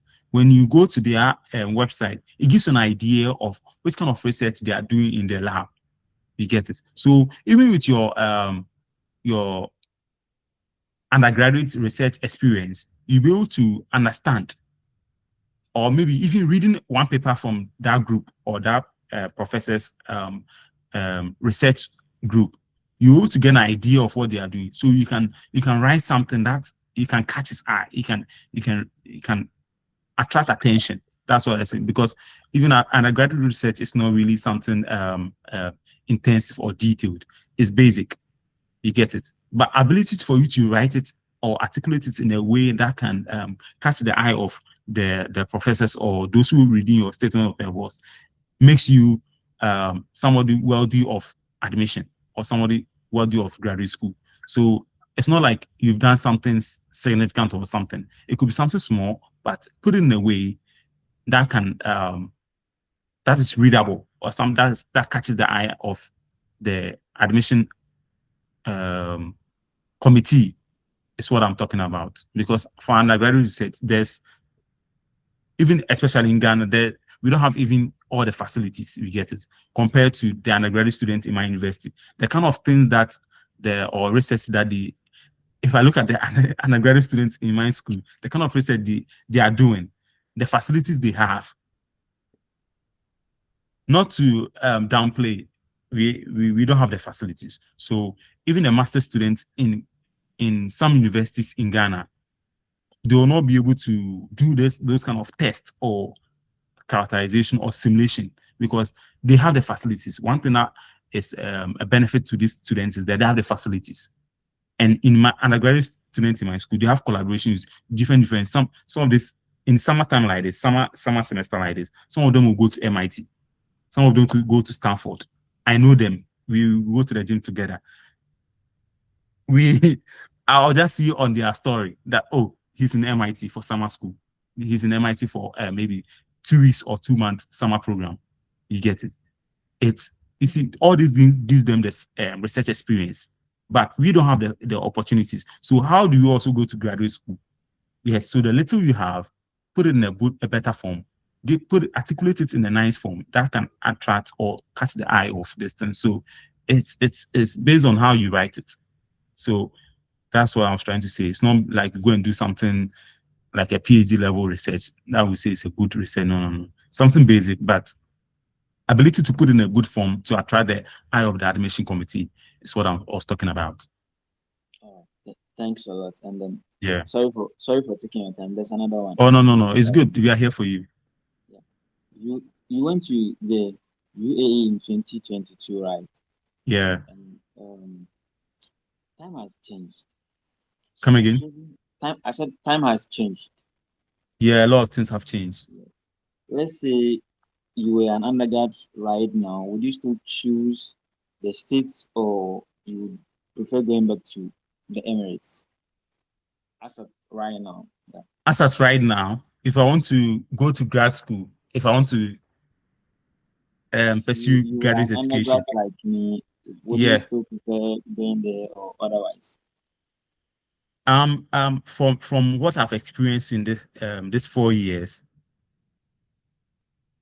and then let me tell you, I had the opportunity to go to other universities too, and there's nothing there's no big difference. So for me, I'll choose it again. I'll choose it again. The only thing is that maybe I'll do I'll try and do more, like maybe in terms of my research. I had some there were some challenges to be faced because there were no chemicals for the first few months. That affected my research, but at the end of the day, and it's all paid off. So I'll choose it again because the kind of experience I had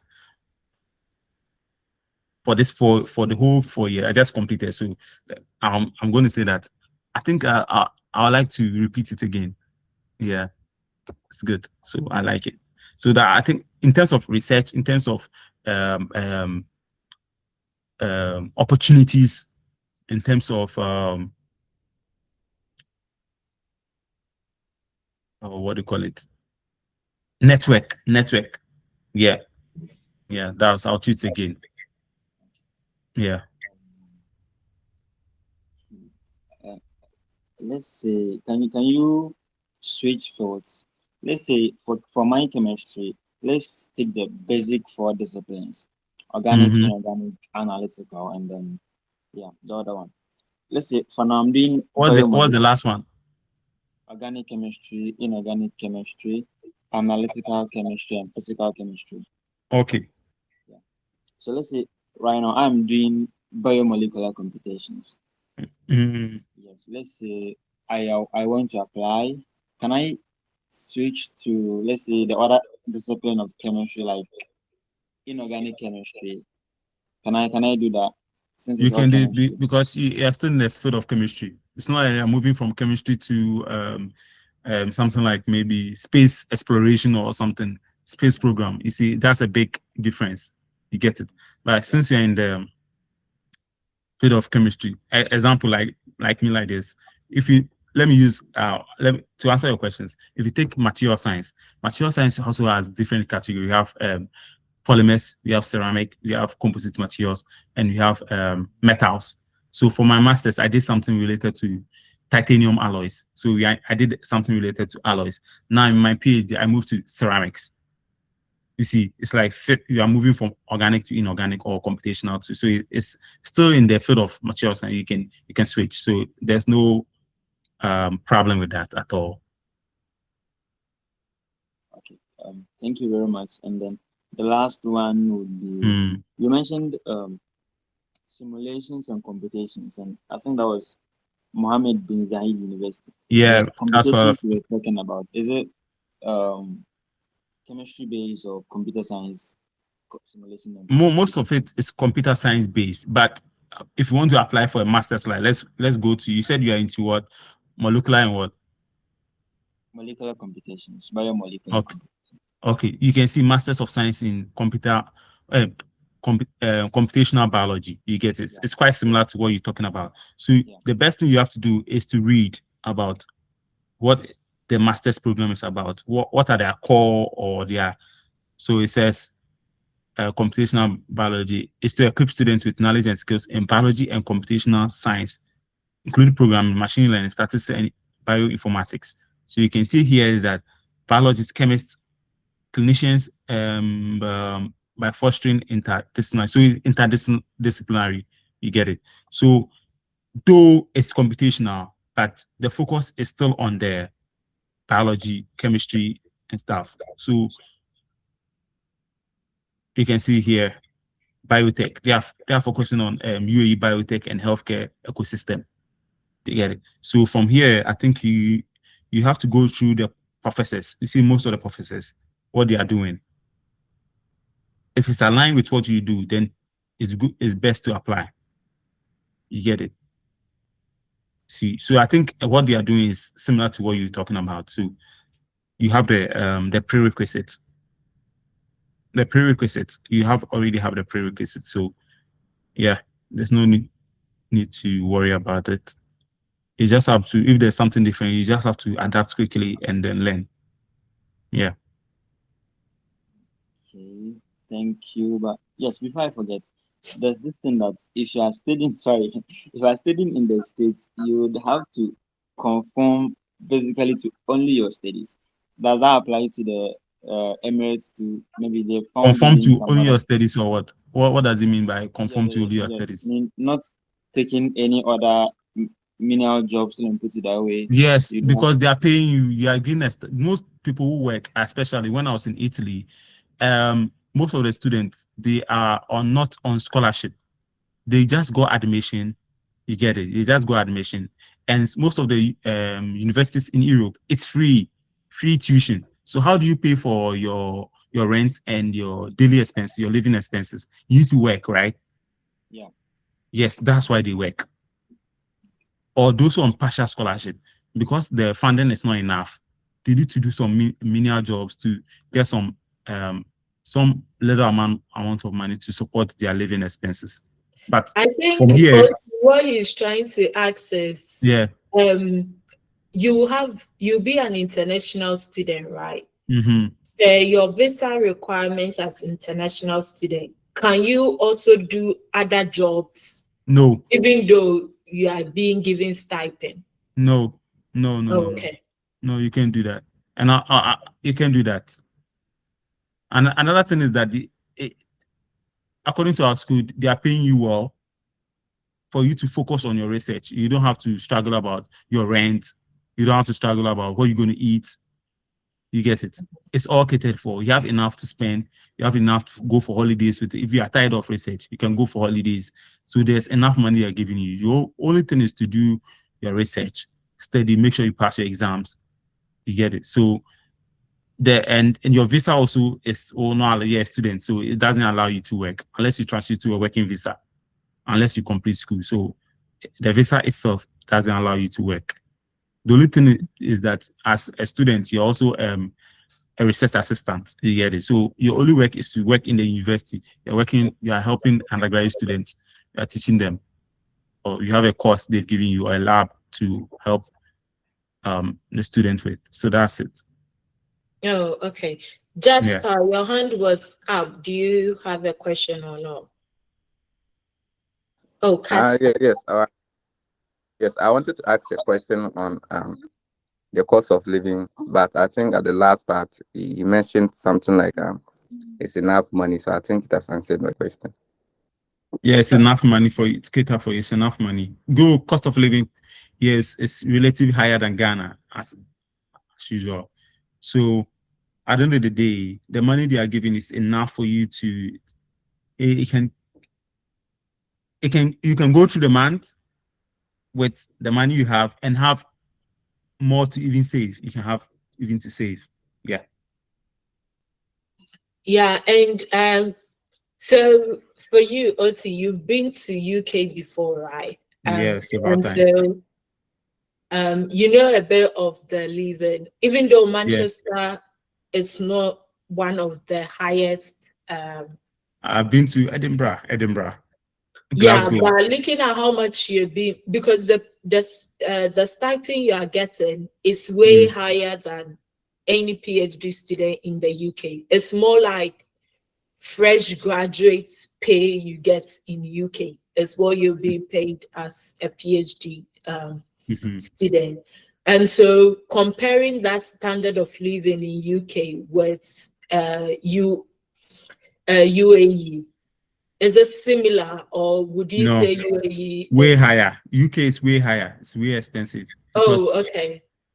just an example, for here, I barely cook because there's a lot of, I told you it's cosmopolitan. So we have a lot of restaurants here. We have Ghanaian, Nigerian restaurants here. So I just order my food or I buy it. When I came to the UK, I wanted to do that. Or when I went to Europe, when I was doing my internship, I went to a Ghanaian restaurant to buy food. The food was not as good as the one I was eating here, and way expensive, like 3 times expensive. You see, Yeah. 3 times expensive. You get it. So I said, okay, let me try and do some small cooking. But I don't know, I have to buy, but it's just some small cooking to keep me, because I don't like to cook. Not that I don't know how to cook. I feel like cooking is involves a lot of energy. You get it, a lot of time.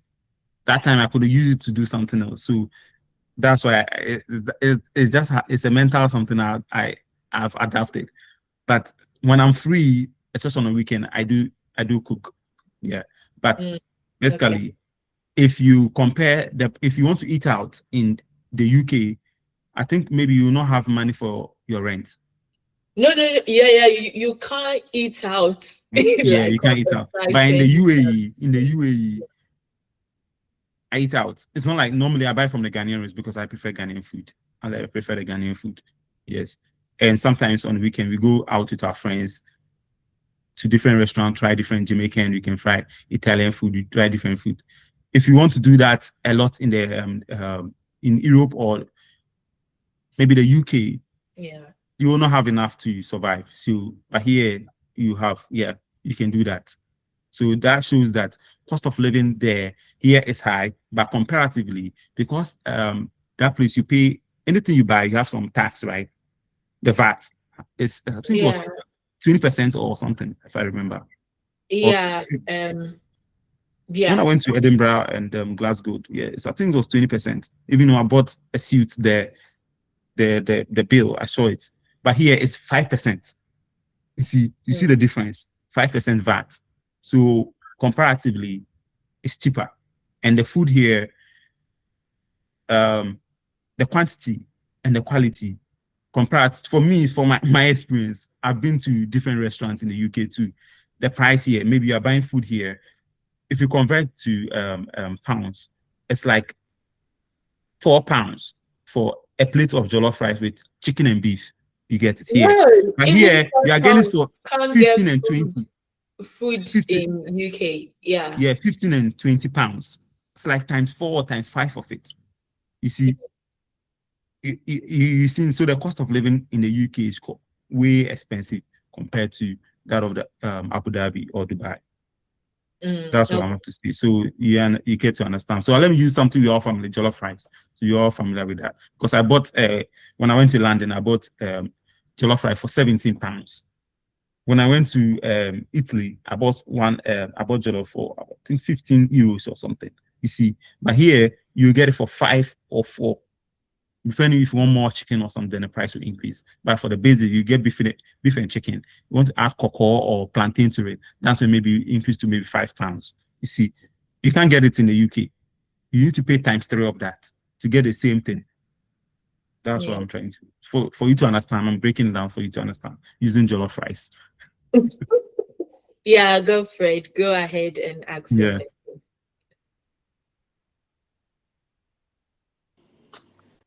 Okay, thank you for the opportunity. Mm-hmm. So my question is a bit off from the presentation. No I'm problem. currently in the final year of Accra University Reading Materials Engineering. Good. And part of me wants to further my education, do my master's, PhD, and then part of me also wants to go into industry. So I'm a little confused. And then since you guys are yeah, you have the experience, and then I want to, yeah, I want to, Okay. So you want yeah, advice and on then whether to go also into the there is, industry? um, I've taken note of your email address, so about the materials engineering, I will talk to you on email. No Yeah, problem. and then that I have a second question. Please, what is it like living in the UAE? For example, it's been an Arab country. How is it like for, yeah, Okay. for somebody who is a Christian? Okay. So I'll answer the first question. So your first question was asking whether to go to further education in, or we want to go to grad school, or you want to go to the industry, right? So for Yes, me, please. you need to ask yourself first thing is it's a question of self. You get it? When we completed school, some of our colleagues went to the industry and working in the mines. They are doing very, very well. They are well paid. Some of them are earning a very um, promising amount or good amount of money, and they are really happy. You get it? Others Okay. too works for some maybe a year, and they say, no, I don't want to. This is not for me. I don't want to do. I want to do something else. You get it? So they went to do.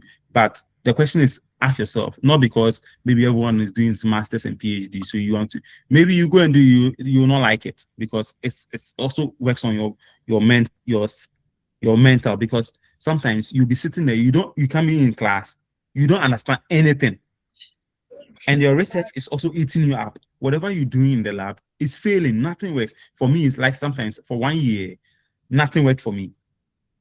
Nothing with all the things because the research we were doing, I was the first student in the lab to start that research. The previous PhD student, they did something else.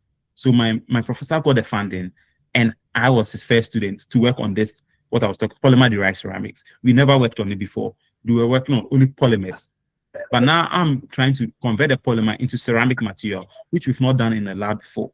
You get it? So you have to break through. So out of me, we got a new student who continued from me. Like he learned from me. So sometimes some of the things you are going to do, you are the first student to be the pioneer or be to take the lab to the next level. And you don't have the skill set. You've never done it in your life. I never did this thing in my master, so I don't have any knowledge about it. So I have to be reading. You get it? Try. Never worked for 1 year.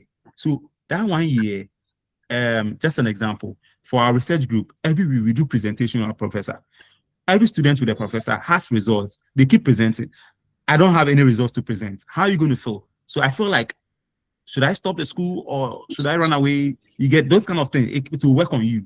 Your mental health will go down if things are not going well. You get it. So all these things you have to put in. Are you somebody who has the ability to endure? If you can't endure something for a long time, you might quit. You see. So you need to ask yourself those questions. So if you're able to ask yourself this question, then you can decide, okay, mine's the industry. Then you go into the industry. Once your friends are doing PhD for 4 years, after 4 years, you will be a master in that field within in the industry and might even be promoted. You get it? That's how it is. So grad school is meant for me. Grad school is not for everybody. You should know your interest. At the end of the day, you want to feed our family. The school we are going, we all want to earn money. You understand? So if you get a good job after your bachelor's, which the money is very good, and you like what you're doing, if you don't like it, then I advise you to. So if you like what you do and the money is good, why not do it? Enjoy it and learn, be better, be a master in that field. That's what I can say. So it's a matter of choice. We all can go to grad school, we all can be in the industry. So you have to choose for yourself and know what you are good at. The next question is what a Christian living in the UAE, right? Yeah. Yes. Yes. Yeah, for me, I attend the Church of Pentecost. There's a Church of Pentecost in Abu Dhabi. There's a Church of Pentecost in Dubai. So even I'm in Dubai, I can go to the Church of Pentecost in Abu Dhabi. There's Roman Church here. This place is not like other Arab.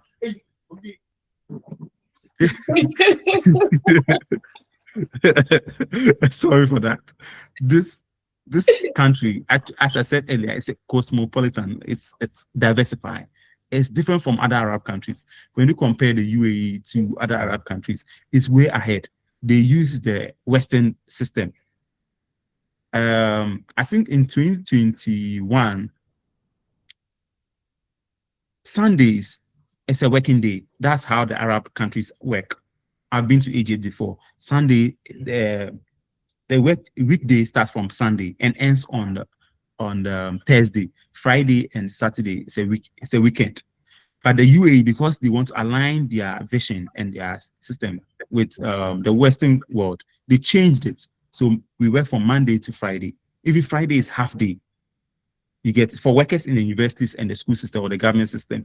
After 12 they close, and the Muslims they go to pray. So we students like this. Fridays normally we don't have class, so it's from Monday to Thursday for us. So Friday, so our weekends also like 3 days in the UAE. So we have more weekends compared to those even in the UK and the rest, because Friday is also a weekend for us. Saturday, Sunday is also a weekend for us. So I think it's for our benefit. So as a Christian, you can go to church on Sunday. For me, I attend the Church of Pentecost, and our service starts at 11:30 here. So that's where I church. There are churches here. There's even Christ Embassy here.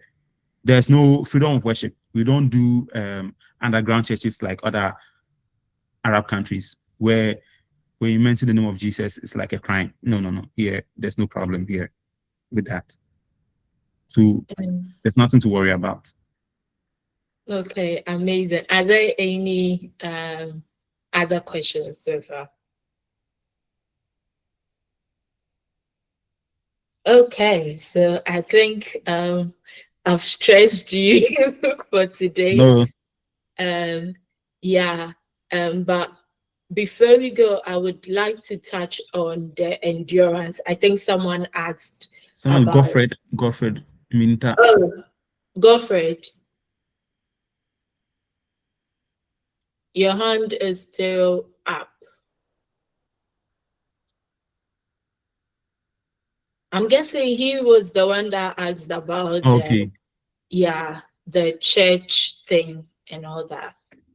Okay, yeah. So and like he said, PhD will test your endurance. I feel it will test every fiber of your being, psychologically, emotionally, like you'll be invested, like you give yourself up kind of for the studies. And so I would always advise that don't apply for graduate school as a means to an end, in the sense that you just want to japa. So you feel like graduate school is your route, right? Else, if that's the mentality, you face lots of challenges, you'll be stressed out, and all that. And so make sure you have the right mindset. You are passionate about what you want to do.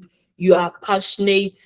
You know why you want to do graduate school, and not just because you want to maybe travel abroad and all that. Get your reasons right, because that will be what will sustain you when things are not working, when stuff are difficult and challenging. And so at this point, I want to draw the curtains and close for this workshop.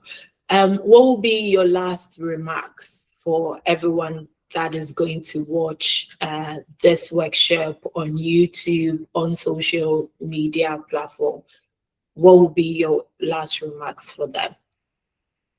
All I want to say is that if you want to apply for graduate school, you don't have to focus on one place. You don't have to focus only on the UK, because you know that maybe your friend or your brother is in the UK. So you want to, maybe you applied, you're not getting an opportunity. Try somewhere else. You can try Europe. You can try Italy. You can try any place. Maybe yours is not the US. Yours is not Canada. Yours could be the UAE. Yours could be Australia. So diversify your application. You get it. Some people will say that, oh, if I don't get the admission to this university, maybe your dream university is Preston University. And getting to Preston University is also very difficult. You get it. So if you don't get, that means that are you going to sit at home or what? try somewhere else so you get it. That's not the only university in the world. At the end of the day, when you get it's the same skill set. It's the same skill set you're going to get. And when you get to the working environment, nobody really cares about the type of school. At the end of the day, if you had a master's from this uni, they also say that you also have a master's degree. You get it. You have a PhD. It's also you can have your PhD even in Ghana. It's still the same PhD. You get it. PhD in Ghana is the same as PhD in the UK. The only thing is that the experience is different. The experience is different. Like I had the opportunity to travel to experience different universities, do internships everywhere. People also in Ghana had the opportunity to come to Italy because of the research. Because I met one lady, one of our genius, what's her name, Elizabeth, in the University of Padua. When I was doing my internship, she also came there. She's also doing a PhD in Ghana. You see, and she told me that a few months ago she did she was a visiting PhD in one university in Germany. You see, we all know the same. By the end of the day, she also get a PhD. So be open to opportunities. Be open to opportunities. Don't be too rigid on yourself. If I don't get to the UK, then and that's it for me. No. Open to new opportunities. You never know. Maybe doing your PhD in this country will open the door for you to get to the US or to get to the UK that you were dreaming of. So just be open-minded and apply. You never know. Maybe even the application of it you think is difficult. Maybe you might be the only student we are looking for, and you never applied. So just put in the effort and then apply, and always go with the A game. I think so. And so thank you very much for joining today's conversation about graduate school in the UAE. And so I would like to personally also say a very big thank you to Octabel for spending time to talk to us. I think it's dawn at your end, or like it's very late. You're muted.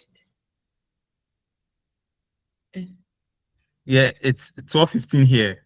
12:15 Yeah. So like it's a huge sacrifice for you to still stay awake to interact with us. And so we really, really appreciate your time and for the depth of knowledge that you've shared with us. And so I would like to sign off. Next month, God willing, we will come again with another topic to discuss to build ourselves. But before I go, I would like to say that if you join any of our workshop, webinars, and program, make sure you subscribe to our YouTube channel at The Intentional Student, and also on social media, Instagram, TikTok, Facebook. Kindly follow, share, like, and engage with us on all social media platforms. So thank you very much and have a wonderful weekend, and stay tuned for the next program. I'll see you again next month. Have a lovely day or evening wherever you are, and stay blessed. Bye. Bye. Bye.